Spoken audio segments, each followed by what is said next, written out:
So, should you become a mechanic for 2025? Let's get into that.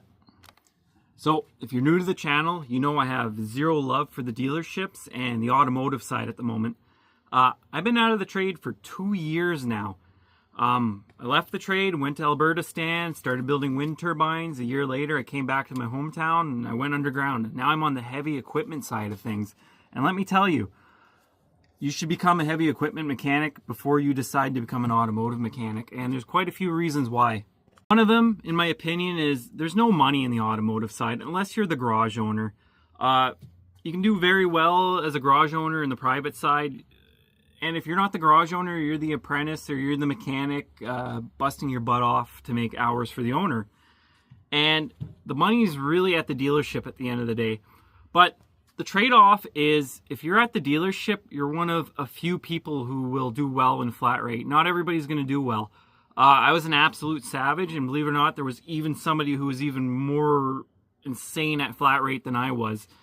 And not everybody's going to do well, and people don't understand this. There may be 2 or 3 guys sucking up all the gravy in the shop, and the rest of you are stuck with scraps. That's flat rate in a nutshell. And even though the business owners wants to see everybody make massive amount of hours, it doesn't really work that way in the real world. And I believe with the current state of things in the automotive industry, every business has figured out how to squeeze the most out of an automotive technician and pay them the least. Every dealership's following the same models. Private garages are getting into this model, and there's just nowhere in my mind for an automotive person to make the kinds of money you can in heavy equipment. And I'm going to touch base on a few things I've seen so far in heavy equipment. I am much, much more happy as a heavy equipment technician than I ever was as an automotive technician.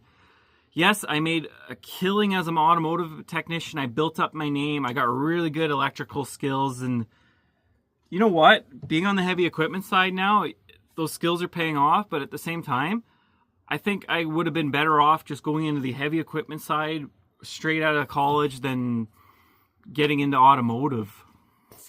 So another reason I think you should not be an automotive technician, be the heavy equipment technician, is I find the technicians on the heavy equipment side are way more friendly. They're a lot more easygoing, and they're less likely to throw you under the bus. Like in automotive, it is so cutthroat. There are so many egos in the automotive industry. Everybody thinks they're the top dog until another smart person comes along, and then they're not willing to grow or improve themselves, and it's just so toxic. And I find these dealerships, even private garages, are incredibly toxic compared to the heavy equipment side so far. I've only experienced underground, but I am so happy underground compared to automotive. And every heavy equipment person, I don't think they give themselves enough credit. They are super smart individuals, especially figuring stuff out.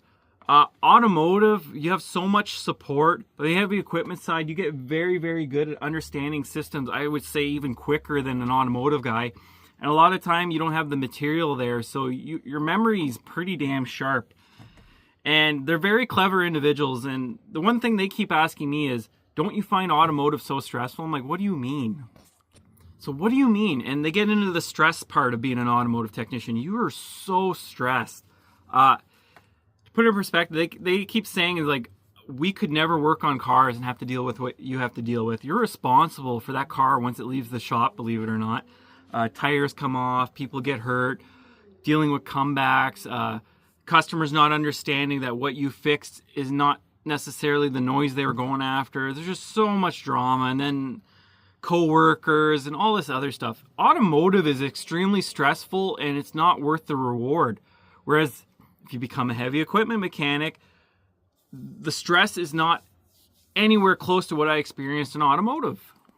So another reason I think you should be a mechanic and a heavy equipment mechanic is there is so much money in heavy equipment industry that people aren't stressed out getting things repaired at a cost. Yes, you have to be reasonable. You don't want to cause them to scrap the machine and be out of work. Just there's more money put forward for repairs and more precedence on fixing it right by getting it done quick, which that's every industry, but they want it fixed, they want it right away, and they will throw a lot of money at it. Whereas automotive, you have people him and haw for hours and on a light bulb.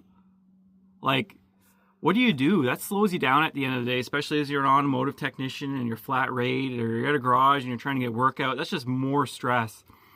Every industry has stress, but I'm going to emphasize not as much as automotive. So another thing I want to talk about is opportunities and wage pay in heavy equipment versus automotive. Automotive, you're capped at a certain rate. If you're flat rate, you're a good person. You can make 150 grand a year like I did, but you're going to burn out. You're going to burn out extremely quick. You're going to hate your life. You're going to be miserable, and you're going to make bad calls and screw people over. It's going to happen. Heavy equipment, there's so much money in the industry. There's so much opportunities to move up into companies, and I think heavy equipment is just way better for someone who's hands-on technical mechanic kind of person. You should just jump into heavy equipment right away. There's so many opportunities around the world where it's fly in, fly out, traveling across the country, going to who knows, ends of the earth. Like, the opportunities are far more and more they're just better compared to automotive. And because the wages are higher, you're not as stressed out about money. And like I said, there's so much opportunities. And another thing, let's talk about tools. It's going to depend on what kind of heavy equipment you get into and where you're going.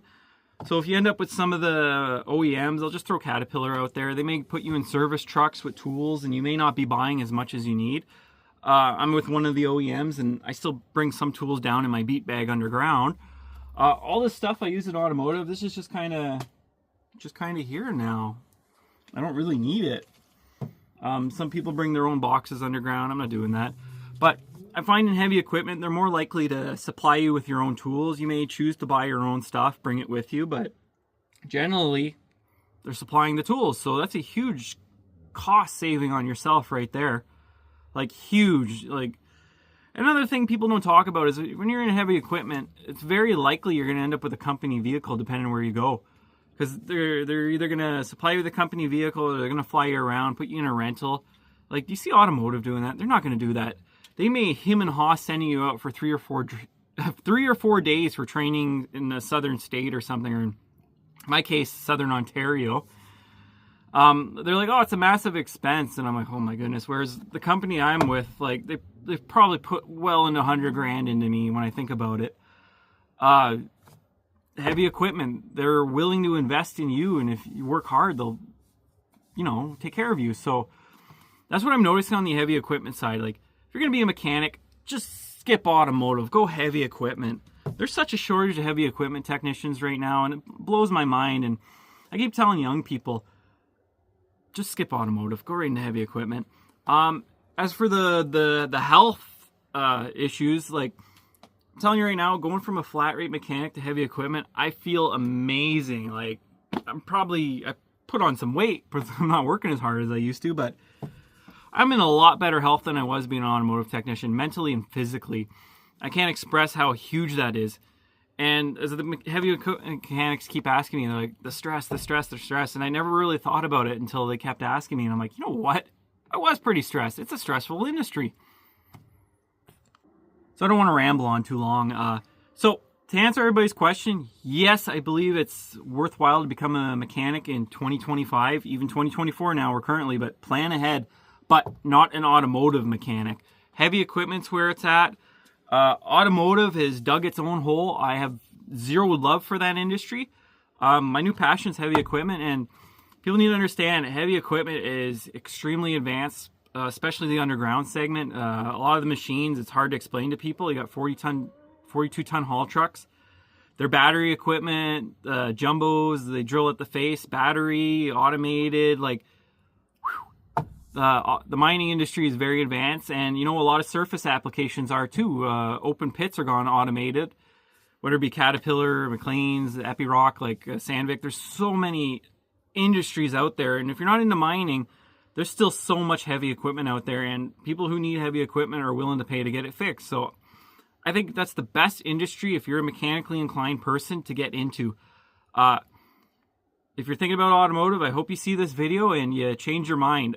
The money is in heavy equipment, and as the industry grows, you can grow with them. Automotive, it's a dead horse. Don't beat it anymore, and go from there. Lance Mechanics, have a good one.